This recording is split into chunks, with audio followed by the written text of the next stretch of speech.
International flows of people are shaping the world in ways that are unimaginable. Just about every group of people, just about every group of people has at some time experienced a diaspora or dispersal from their original homeland. So diaspora communities have been around for a very long time. People have been dispersed forcefully or voluntarily from their original homes for millennia. Notwithstanding the long histories of diaspora, both as a concept or concrete part of modern life, many observers believe that this is not a good time to be foreign. Anti-immigration parties are gaining ground in Europe. Britain is panicking over lapses in its border controls. In America, Barack Obama, facing a hostile Congress, has failed to deliver on his immigration policies, which he promised when he came to power. And Republican candidates who are jostling for power right now are competing among themselves who will be the most anti-immigration candidate. Yet, America educates foreign scientists in its universities and then forces them to return to their native countries. Clearly, the movement of people across the world presents a paradox. While international migration is a cause and consequence of globalization, its effect on countries migrants leave behind are far-reaching in terms of political and economic consequences. In this edition of Many Faces, One World, we shall probe the concept of diaspora by addressing a series of questions. What is the meaning of the term diaspora? And how can it be applied across time and space? How can we relate diaspora to migrations of all kinds, whether voluntary or forced? Are there differences in diasporic experiences encountered by various peoples as they interact with host countries? These questions and more shall be addressed by our guests on the program today. My name is Uchenna Ekwo, and we're joined by Francisco Bazona-Benz, a person best described as a global citizen, and indeed exemplifies diaspora as we understand it today. Francisco is an international development expert. In fact, he speaks so many languages, across the world. And Francisco, it's my pleasure to welcome you to Many Faces, One World. Good morning. How are you? Thank you very much. Next is Ernest Opong, a journalist and indeed the editor-in-chief of Amandla newspaper. Ernest, it's my pleasure to welcome you to this program. Ernest has actually written extensively on diaspora issues, and we'll be fortunate to have some of your perspectives today. You're welcome to the program. Thank you. So that's the outlook. And as we have really tried to capture the essence of diaspora, we want to look at what actually diaspora means yesterday, today, and what perhaps it might even mean tomorrow. So I'll start with Francisco. What do you understand by the concept diaspora? Well, there's some debate about the definition, but I think the consensus generally would be somebody who's foreign-born, so first-generation migrant. In cases of second generation, those native-born children with one or both parents foreign-born, and young immigrants, children who migrated to the host country, often with their foreign-born parents.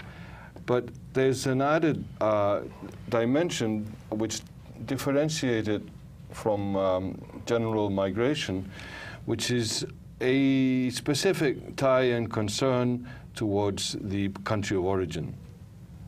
Okay. Can I come in there with sure. this? I want to add that the definition of the diaspora actually also has emotional and even biblical connotations. The people that, of course, there has been quite a lot of diaspora movements all over the world in millennia, as you introduced the subject for this discussion. But the Israelis are conceived or perceived to have been, or the Jews are perceived to have been the first, or one among the first people to have actually gone into the diaspora. And so that word has such an emotional you know, the Jews have an emotional ties to that word, the diaspora, and especially with the founding of Israel, you know, and the rush of Jewish people of Jewish descent into the new country, it has become an even more, you know, emotional, and has added an even more important and dire meaning to the word itself. Actually, let's even bring it narrower to our present-day circumstances. Yeah, obviously, Right. we really understand some of the dimensions in terms of how the Jewish diaspora and all Right. that. Mostly, when you discuss diaspora, somehow you bring about those emotional issues and all that. But most importantly, too, even today, diaspora is used interchangeably with issues about immigration and all that. Definitely. So, and like in the United States, for example, who is actually in the definition of who is an immigrant is even difficult, where almost everyone in the United States is an immigrant, and the world is shifting, everybody is moving from one place to another. So in that context, is there a way you can position diaspora different from the way we understand even immigration issues today? Well, I mean, you said it. In the United States particularly, who is a diaspora? Because if you look at the demographics of this country, almost everybody here, the majority of people here came from some place. And so the people here, the original people here, who happen to be what we call the Native Americans, are probably the only people who we can describe as the native people. Other than that, I mean, from the time of Christopher Columbus, everybody has come from somewhere. So probably, and I would say probably, because some people believe that they are not. As a matter of part of the diaspora. Francisco, you see, like I talked about in the introduction, you know, today probably is not a good time for anybody to be foreign, especially like in the U.S. or even on other lands where perhaps other people are threatened by, you know, a lot of immigration policies of governments and all that. So can you really contextualize it, you know, like in the United States, for example, you know, we have seen politicians, you know, dealing with this issue in different ways. They have not been able to come up with any concrete suggestions and so on. So can you just look at some of the positive aspects of really diaspora experience, you know, perhaps to inform the debate as to whether it's desirable to really have a liberal immigration policy or to really, you know, be fully 100% anti-immigration? Well, you have to base the debate on facts, and it's not being based on facts, and that's the main problem we have, because what we are seeing is the same as in the 30s, which generated a very virulent response in the case of Nazism and fascism. The labor force in Germany in the 30s, the unemployed sectors of the labor force were divided half-half between fascists and spastikists and communists. So what you get is a sector of population that becomes very radicalized. You also get other phenomenon. You get the phenomenon that is reflected in gangs of New York, which is other forms of survival in front of the crisis. And you get all the conflicts between the different groups. The recent arrivees, also from mostly Southern Europe at the time in the 30s, and the more established Irish workers, and how access to control of neighborhoods also takes violent forms. This can happen again. So the point I'm making is that the great contribution of diversity coming into a nation, especially a nation with such a global interest as the United States, is in a way not being recognized because it is happening in a moment in which there is a growing amount of unemployment. So the most immediate interest of the population in terms of accessing employment is being kind of directed against how can immigration, the how can groups. immigration, you know, change the unemployment status of the United States? Or is there any way you're suggesting that immigration can be of help? there are many ways in which immigration can be of helping in terms of opening new markets and opening new relations and bringing in critical professions and skills that are needed for the development of the country. But when you get a moment in which there is a lack of productive investment and in which our services, our enterprises are not really selling a lot, it's very difficult to generate this turnaround unless you create different conditions for investment. So it's easier to blame the newcomer for the phenomena that they have found coming in than to actually address the issues of redirecting the economy. So there's a scapegoating going on. Actually, Ernest, help to really clarify this, because I'm not sure that there's a way perhaps immigration can help unemployment. It could be, but I'm also thinking that there are a lot of people who are even here don't have jobs. So, and maybe more people coming in, will that help to reduce unemployment or perhaps even make the competition more fierce? What do you think? Well, I'm looking at it from this very practical perspective. Now, first of all, at this point in time, if you're an illegal immigrant, you are not qualified for any form of medical insurance. But these people get sick, definitely, and they go to hospitals, they see doctors, and they are able to get cured or get treated one way or the other. They eat, they buy food to eat, they pay their rents. One way or the other, there's a way these people are able to exist or subsist here. Okay, this is what I'm saying. I believe that there is a fair amount of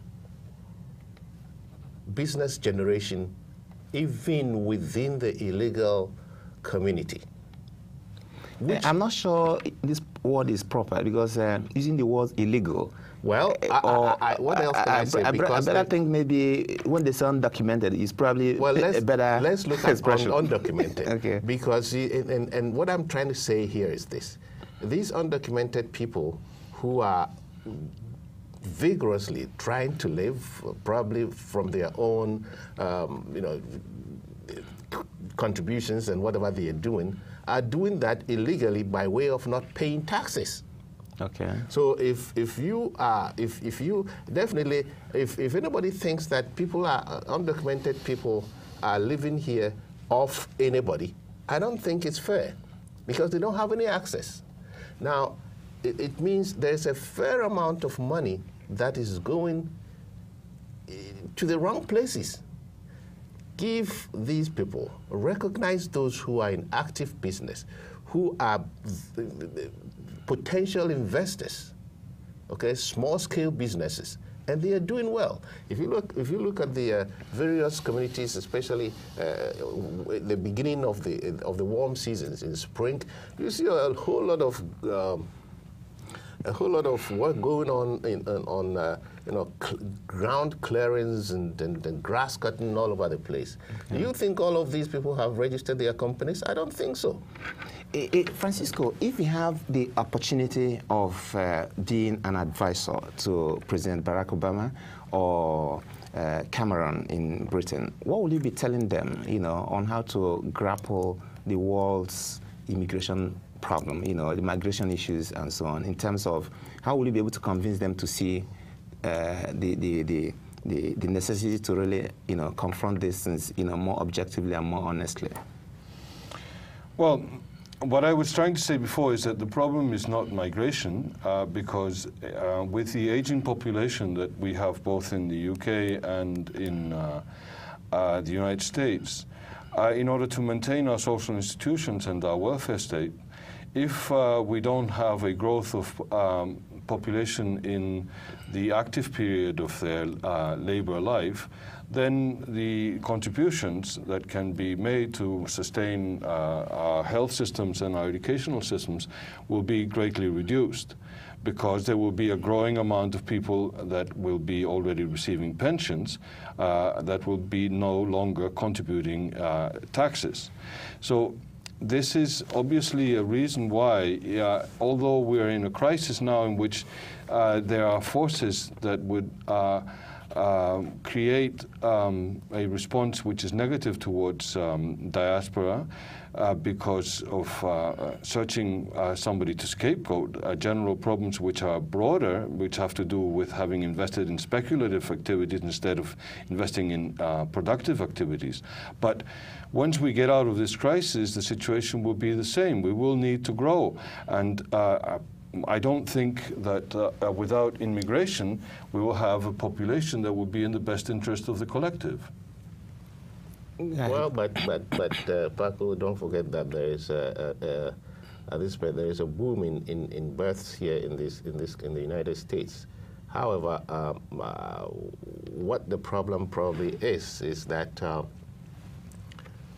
there is a fair amount of people who are being trained here in several fields of endeavor, and who are now seeing it necessary to go back home, or who are now not given the opportunity to work here to make their contributions, to the economy of the country. You have a lot of people from developing countries all over the world, not only from China and India, but from other places in Africa. In fact, right now, I know a company back west which is in a dire need of at least 20 computer engineers, software engineers, and they've only found one in this country. And so that is an indication that there's something going on which this country or which policymakers should be very particular about. How do we, or there has to be a second look at the way, at the education system in the first place, and and ease immigration as well. Okay. There are two different kinds of diaspora. People who came voluntarily and people who were forced into diaspora. Mm-hmm. Right. So can you elaborate on that? Well, yes. The second kind in the United States affects mostly people of African descent, and they're the descendants of the slave trade. So we have two kinds of African populations in the United States. We have those that have come in as migrants voluntarily, and those that are part of course, of the United States population, but that are old diaspora that was generated. There are refugees, there are sojourners, and then there's also, of course, people who have come up on asylum and stuff like that. Of course, and then there's of course people who are running away from situations of crisis. Which have very crucial needs, because in many cases they're suffering post-traumatic stress. I've worked with that population in Canada a lot, and if the services are not granted, you still have a cost, which is the cost of people who are not integrated, and the dangers that that can mean. So the investment in integrating diversity is necessary in a society.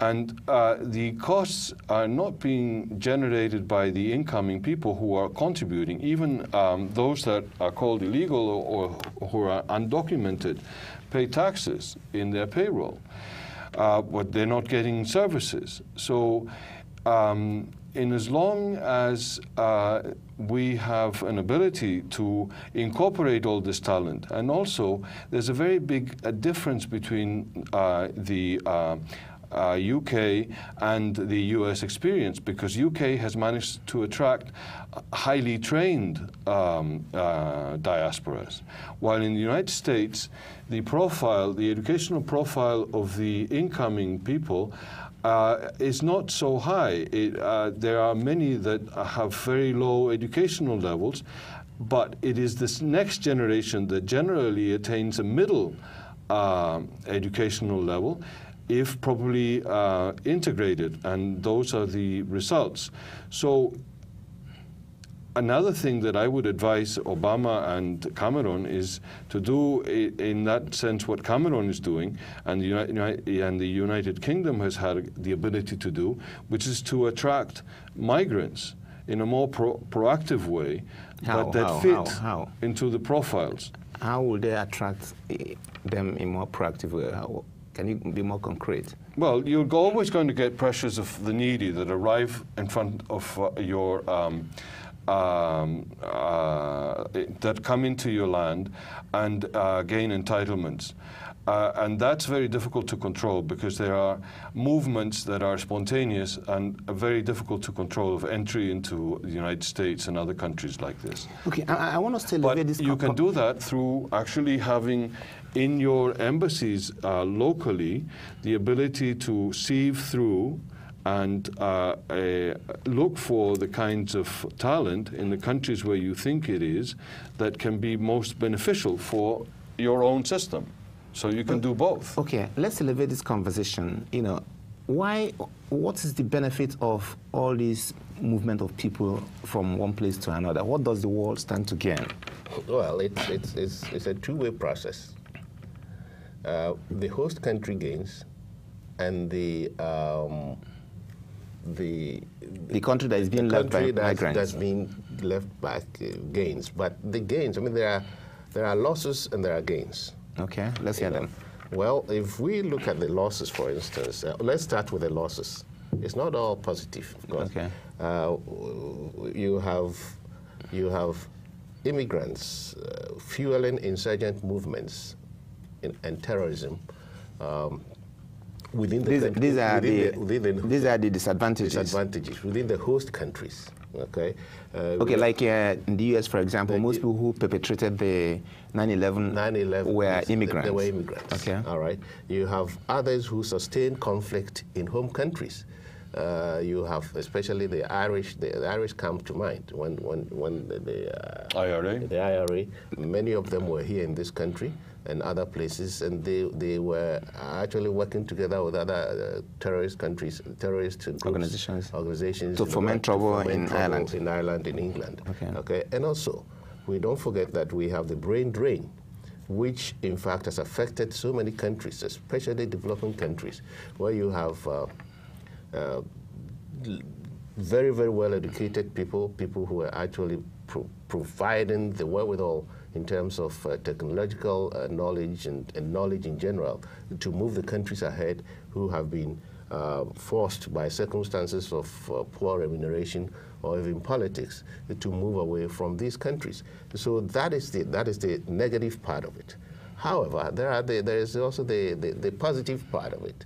And that positive part here is basically, I mean, economic, because immigration happens to be a source of foreign direct investment. Okay? Now, and many people, especially coming to the United States, some of them come with money, real money, to come and invest. You know, invest in various areas.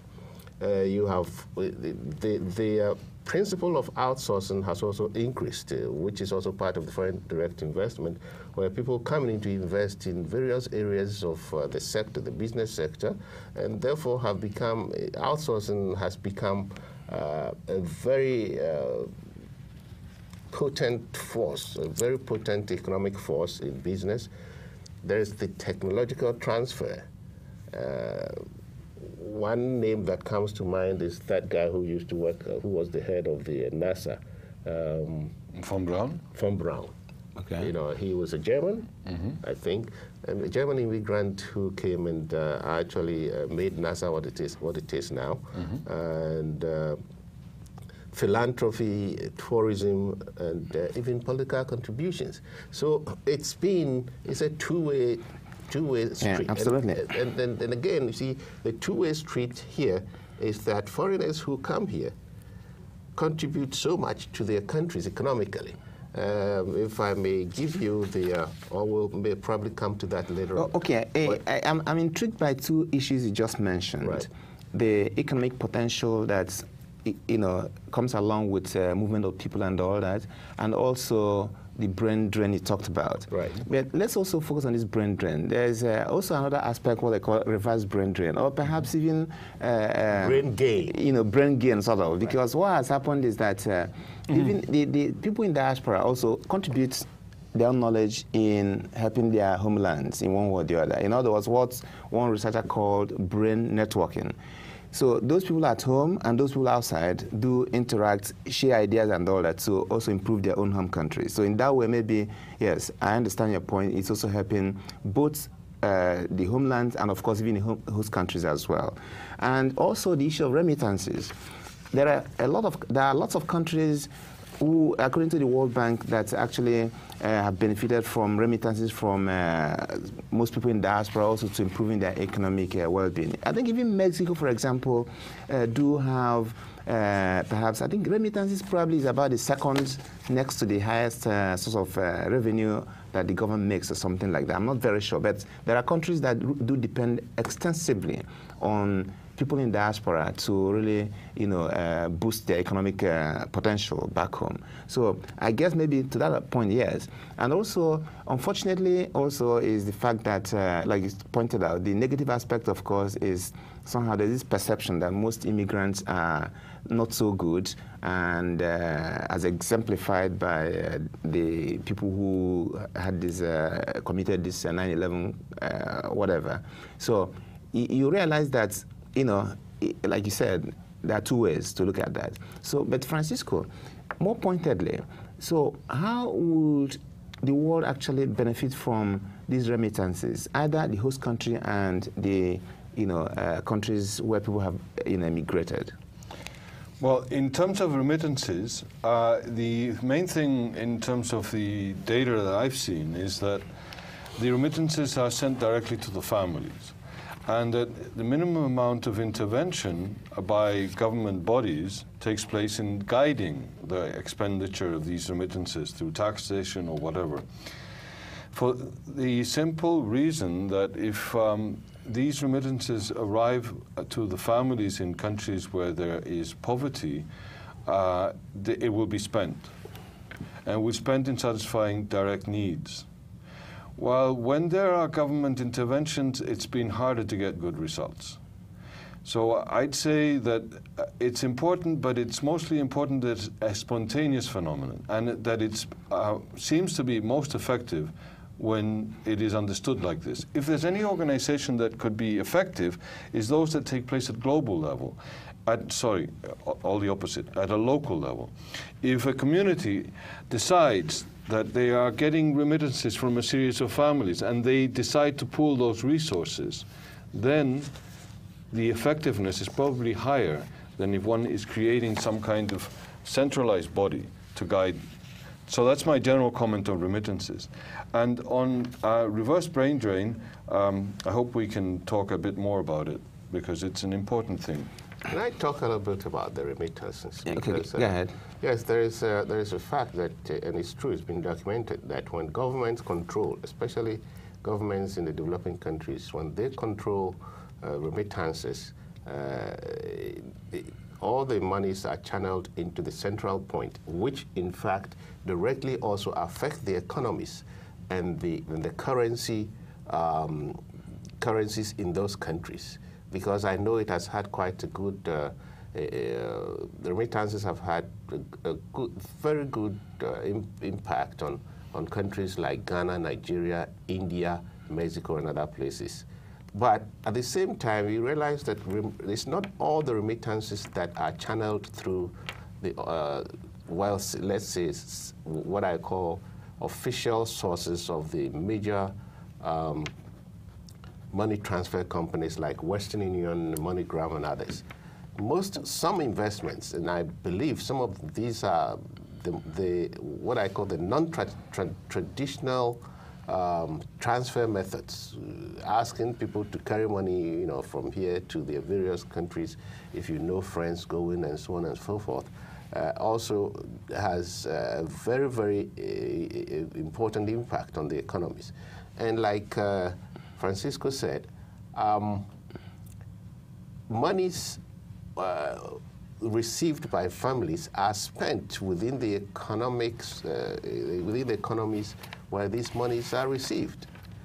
So whichever way you look at it, there is a positive impact on the economies. Of course, governments, when they receive these monies, would like to pair it up with the local currencies. But individuals, when they get these monies, they would rather go to the illegal money changers to make the exchange their money, to make more money out of what they have. Yeah. So, well, basically, yes, there have been some restrictions which have not been so beneficial to the people who receive the monies, but at the same time, to the economy in general. Oh, sure. Yeah. There has been quite a very good impact. I just want to remind our viewers that this is Many Faces, One World, a program that really looks at issues that really captures the humanity and our oneness and all the differences that make us one, and celebrating unity and diversity of the human race. And we've been discussing the diaspora effect, confronting the world's migration dilemma. And our guests have been Ernest and Francisco. Francisco, I just want to move a step further, to look at a very different concept in terms of how different diaspora communities or different diasporas are received in their host country, for example, in the United States or perhaps in Britain. I don't know your experience in terms of, for example, maybe where people are looked at differently, either maybe you're a Jewish man or you're a Spanish man or you're an African man and all that. Have you ever experienced differences in the way these different diasporas are treated in their host countries? Well, the United States, and I'm Spanish and Canadian, so I'm now living in the States, and before I lived in the UK, so I've traveled. So I do think, of course, that there are different perceptions. United States, until the movements of reform, I saw itself mostly as Northern European and Protestant, and that was a mainstream perception. Today, it's completely changed after the Civil Rights Movement, and the perceptions have accepted a much greater diversity.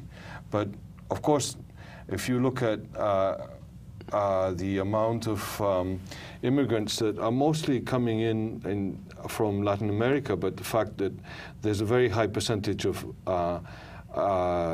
people from these groups that are actually have no legal documents in the country, especially from Mexico or in the Dominican Republic or Colombia, in specific groups, then you have specific pockets which, apart from ethnic perceptions of, of resistance to diversity and acceptance of humanity as one, you also have problems of actual legality and how easy it is to establish themselves and gain rights and access social services. So I think there are barriers that are of ethnic and racial origin, but there are also other forms of barriers. Yeah, I like and that also comment. in terms of the educational level of people. Okay, yeah, sure. Like your status, your Right. some demographic information about individuals and all, they vary. And you mentioned critically the issue of race. And that's why I want to ask you, Ernest, you've had issues about stereotyping, labeling and all that. You are black like myself, Right. Have you had an experience different from the regular other people who is black or white or blue or yellow, in the treatment you've received within your course of travel in different countries? Well, I mean, personally, I would say I haven't had such a hard, that kind of hard discriminatory or stereotypical feeling, because I haven't felt it, because I came to school here. I have made a lot of friends, both black and white, and maybe I'm not too perceptive in terms of finding out why certain people are so nice to me, or why they treat me in a certain way. And I don't think I have had that kind of experience. Seriously, if anything, I've been welcomed in so many places. Being black, for example, Right. From the experience you've had with other people discussions, are there things that are so uniquely, not probably defying or not glamorous or something, in terms of how people have complained to you? Or perhaps maybe someone is Spanish or something, and they have a particular label and say, oh, this person is this type of, does that kind of constitute a barrier to international dialogue, to our coexistence? Definitely, definitely. In fact, I mean, like I said, I haven't had that kind of personal experience, not yet, not in terms of actually putting a bar between me, what I want to do and what somebody else wants me to do. You know, I've been probably lucky, and I'm very sure there are others who may have the same answer to your question. But at the same time, I don't think I'm unique, but I'm very sure there are others who have had very and you see, like I was also, I can also add the Jewish this in the mix. You know, there are some actions you may want to take against a Jewish person, for example, and it to be termed anti-Semitic. You know, so and stuff like that. I'm sure some things perhaps do constitute barriers. You know, in terms of how we relate as one people, humanity, and all that. So, is there a way you can put some? Well, I would rather look at this from this perspective of misunderstanding arising out of cultural differences.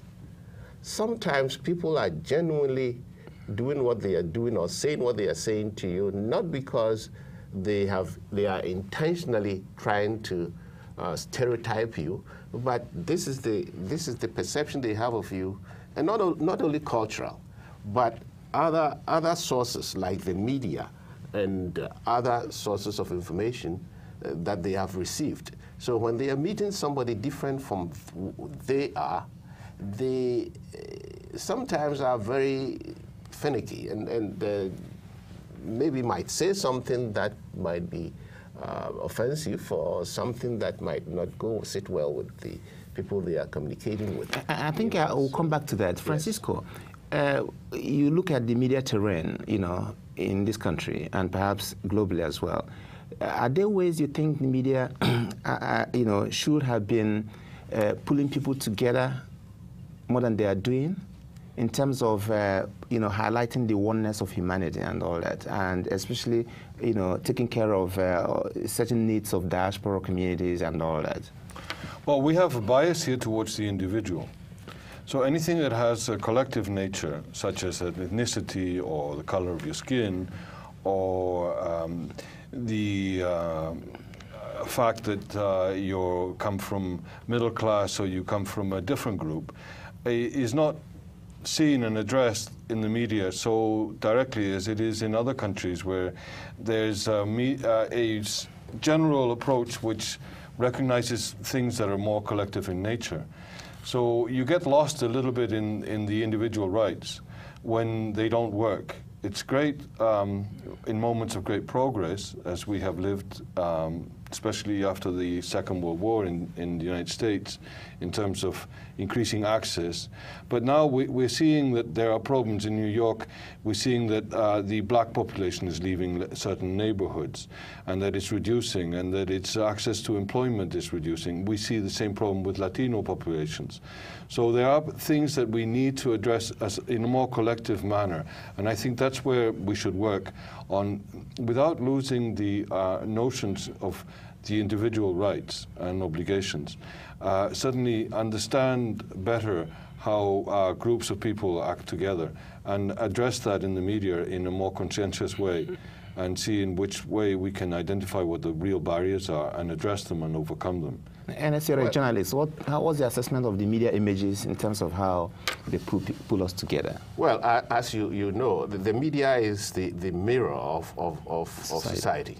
Now, until recently, as Paco said, this country was more Euro-centered than than otherwise. But with the influx of people of color from several parts of the world,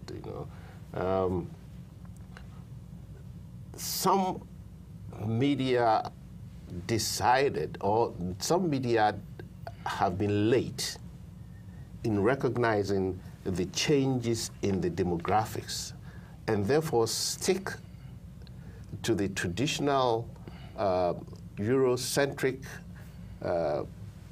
way of disseminating information. So what is there is that, yes, maybe they may be doing that not because they are anti-Semitic, anti-black, or whatever, But they are doing that because it's part of their makeup. This is what they come in, they have been there, so they may be seeing other people as invading their territory. And for that reason, it's going to be what might change the perspectives, or what might change how people look at other people, is that they might also have to change. Yeah, so, and of course, I personally, Amandla right now has been part of the Diaspora media project, put on this, which is being studied by the City University of New York and Graduate School of Journalism. And the idea is to ensure, of course, what we do, especially in ethnic newspapers, is to report news that would otherwise not be reported in the mainstream media. Actually, even in CMPI, actually, we focus on this diaspora media project as well. And the whole core is actually to really bring to the core, the focus, really, some of these diaspora media outlets that are actually reporting issues about all these different diaspora communities. And I think it's very critical because the mainstream media cannot really, or they can, but they have not really been focused on these other communities, you know. And of course, media follow people. And that's why I think it's really important that if we are actually going to put a good perspective on reporting the diaspora, really, perhaps the different diaspora media outlets really should find a way of even navigating government services, getting adverts from city council and stuff like that. That will also help to integrate the whole society. Well, that's a whole can of worms you have opened now, but I guess we'll probably have to do that and give a lot of impetus to that when next we meet. But I think, yes, the media plays a very important role in the negatives that people kind of have against others. Who are and even these diaspora media should be able to tell the stories more appropriately, you know, because you tell a story better than when someone else tells your story. And let's, from there, actually, because we are talking about this media thing, and I also realized that we as, you know, media-centered organization are also interested in how we're able to change certain narratives in different countries, you know, where, especially some democratic countries or some countries in democratic transition. Saying that, I'm also aware that most countries are encouraging the diasporas to vote in elections. And personally, I think maybe it could be very critical in changing certain dynamic in, you know, in different countries. I think there's I think either Cameroon or something. Cameroon. There's a country in Central Africa that's also Ivory Coast that approved the diaspora vote, and more countries are also going to do that. Right. And how some of these changes will impact good governance or better electoral systems and all that, or participation, you know, in politics, you know, is anybody's guess. So can we discuss this in context of how the various diaspora really can energize or can change political fortunes of their native countries? Francisco. Yes, well, I'll give you a very direct personal example. I benefited greatly from being a diaspora from Spain and Canada for nearly 23 years, because I managed to develop an education in ways that today you can do in Spain, but at the time in the 80s was still difficult in environmental studies and many fields that were cutting edge, where Canada then was a great contributor. So then when I go back to Spain, and as you know, I have a big relationship in terms of international development work and trying to incorporate them and coordinating the work between the United States and Spain in this field, then I can give all this back. And this is the idea of the reverse diaspora, because we've come here and the media has to play a very key role in the diaspora media, because it becomes a collective opinion. And since we don't have a diaspora here which is characterized by being highly educated in place, although there are significant sectors of it that are highly qualified and very influential and have very senior networks with their countries of origin, these individuals, through what they learn being in the United States and through what they can contribute to their societies, can make an enormous contribution in terms of peacekeeping and stability. Because we understand systems management here, because the United States is based on systems management. So the challenges of change in those societies can highly benefit from advanced science and knowledge here. And the exchange both ways can be very relevant. I think you want to chime in. Yes, I want to chime in here. Yes, very true. The United States exists and depends so much on systems management as well as very strong institutions. You see, this is what we don't have in so many underdeveloped countries or developing countries, if I may put it that way. But what the challenge here to the media, the diaspora media here in the diaspora, is for them to be able to influence these institutions one way or the other. You mean institutions here in the United States or in their countries? In their home countries. How? Well, we can do that through the running of courses in service training and other things that can help them improve their services, especially civil society, journalists, lawmakers, even professionals like lawyers and so on and so forth. You know, so what the diaspora is doing, or what the diaspora can do, is immense. If you look at the United States, for instance, you go to one apartment in Queens, for instance, you will see Jews intermingling freely with Arabs. Next door is a Jewish neighbor whom you share your halal or your kosher food with. You see, but that is not done in Middle East, which means there's so much we can do to influence issues at home. Let's concentrate on this issue of democratic governance or political participation. Yes. I've read in the media also that even the Arab Spring and the conflict in Libya and all that partly were fueled by their citizens in the diaspora. In fact, there's a young man I saw on television who left England to go to Libya to join the struggle. Right. So in that context, now if the diaspora should have this access to be able to vote in elections, that elections that are taking place in many miles away, what does that tell you in terms of how we have become a global world? Or you know, everybody can participate in your home government far away, whether you're there or not. I think is there a way that kind of trend can change, you know, the embrace of democratic values in some of these undemocratic countries? Globalization is not just people moving around. Globalization is the ability, like we're having now, to speak to people that are not necessarily living where you're living. Globalization is also the ability to have jets that take you quickly from one place to another. So these changes are there to stay, and they will affect everything. But I want to answer your question very concretely and with a very specific example. You have the Arab Spring and Tahrir Square and mostly what happened after that small salesman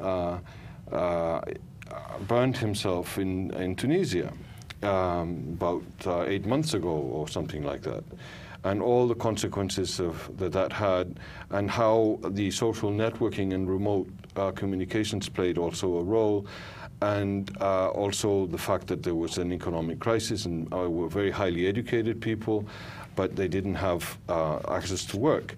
Now, this affected Spain, and it affected the movements of what was called the 15M, which started on 15th of May with the occupation of Sol, which is the central square. Now, then this has affected Occupy Wall Street and all the Occupy movements in the United States and in Israel. So you're getting these kind of globalizations. There were people from Sol and Madrid that came over here to advise the people who were establishing themselves close to Wall Street in Chakotay Square, and telling them, hey, you're going to need a generator, because if not, you're going to be going home all the time to recharge your computers, and you won't be able to organize. There was an actual transfer. There was a woman, and this was recorded in the in central media in Spain. What we're getting is that globalization is many things. It's also a globalization of response and of resistance. It's not only just the movements of diaspora. Diasporas are talking to one another. So we're getting much closer to one another. Therefore, even if we have small groups here, because even if you have the most generous count, the diaspora could be 11% of US population. That's the most generous count. It's a small group. But if it is well organized, it provides something which can be very precious to a global power, which is tentacles, ears, insights, inside knowledge, and contacts, and friendships, and culture. So I think we have a great game that can be played positively towards peace and understanding. Ernest, you're from Ghana, and I'm aware that most African countries do have issues with elections, change of governments, and issues about democracy generally.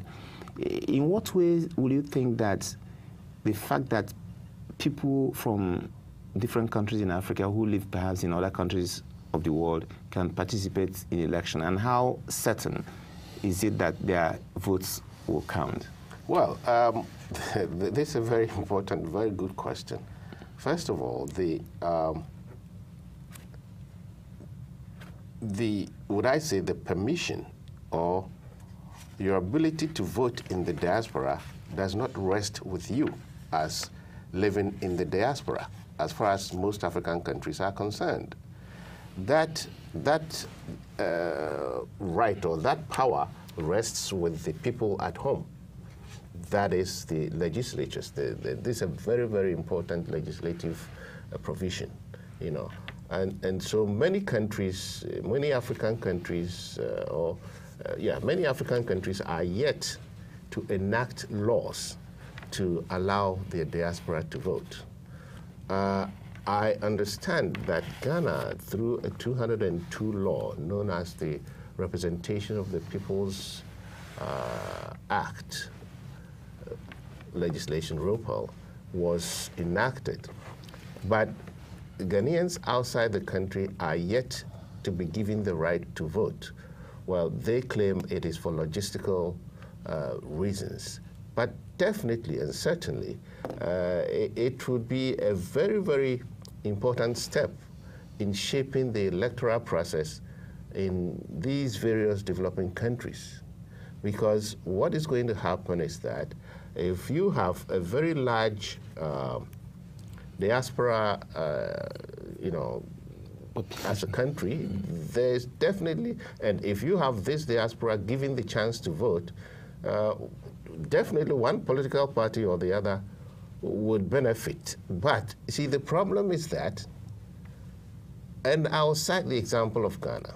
When this law was passed, or when this law was being discussed in the parliament, I also got, it was alleged or it was believed that the opposition party in the parliament at the time walked out because they believed that it wouldn't be in their favor that for people in the diaspora to vote. The reason being that most people went into exile when this opposition party used to be a military government.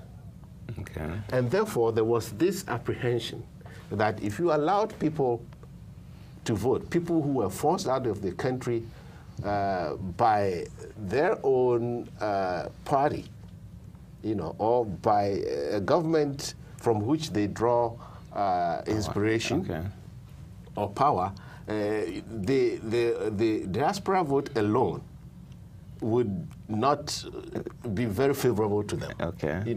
And it's going on all over the place. And I understand the recent elections in Cameroon where it was reported that the diaspora would be allowed to vote was quite manipulated. Well, murky or at best. So the problem is, yes, there would be a lot of impact. There should be a lot of impact on diaspora voting. But whether or not it would be conducted in a manner that would affect the politics at home is another issue. Yeah, but I also look at it in a different way, and I'm sure it could also be an issue really with some other people in different countries. This perception perhaps that some people in the diaspora will come with their alien views to change certain dynamic at home, and there's always this resistance to change. And okay, let's say for example you're moving from here to your native country. There could be this perception that, oh, this guy is bringing American values to us. This is our own form of democracy and all that.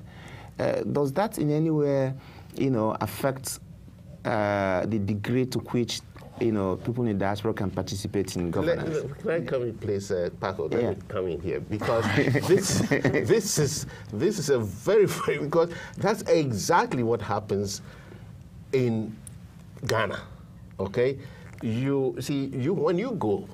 I don't know about Nigeria or about Spain, but when you get there from here or any other place, you are a stranger in the first place. Okay. As long as you are going in to participate in any form of power sharing, you are a stranger. Okay.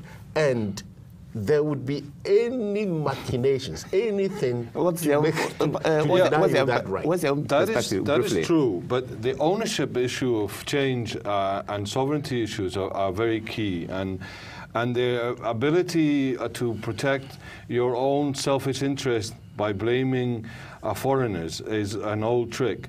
But let's look at DRC, at the Democratic Republic of Congo. It's coming up to an elections. And those elections can only happen thanks... Actually, they are voting today. Okay. The BBC showed it this morning. Exactly. Now, those elections can happen mostly because of the presence of the United Nations peacekeeping forces.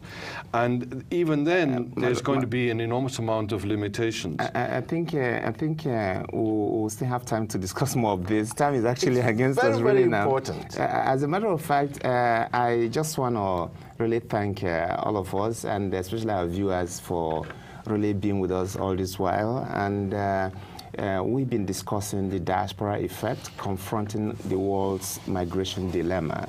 And this has been many faces, one world, and we have had the pleasure of sharing the perspectives of experts in this area. Francisco Bazono-Barnes, I thank you really for coming. And thank you so much. You join us really next. Good talk. And Ernest Opong, the publisher of Amandla newspaper, I think we've really enjoyed your perspectives as well. Thank you so much for coming. You're welcome. And on that note, I will thank you for joining us, and do hope you join us next time when we come into your living rooms and your offices. My name is Uchenna Ekwo, and goodbye. Bye-bye. Bye.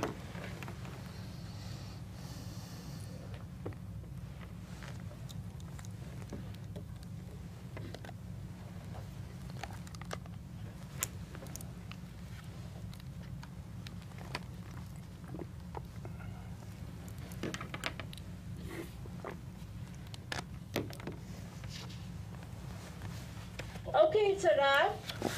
Thank you. Thank you. Thank you. This has been a very spirited conversation. Yes. It's good. It was getting even better and better. Yes.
really being with us all this while. And we've been discussing the diaspora effect, confronting the world's migration dilemma. And this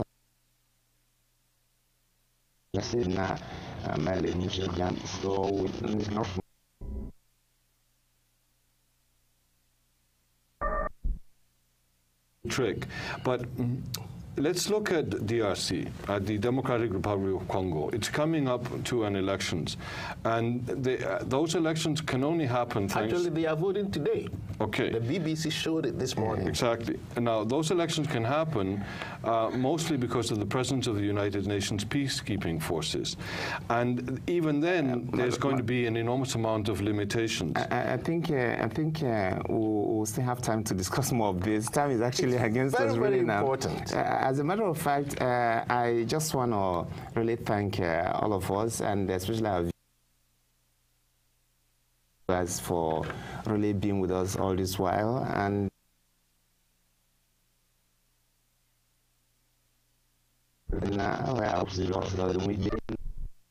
being with us all this while.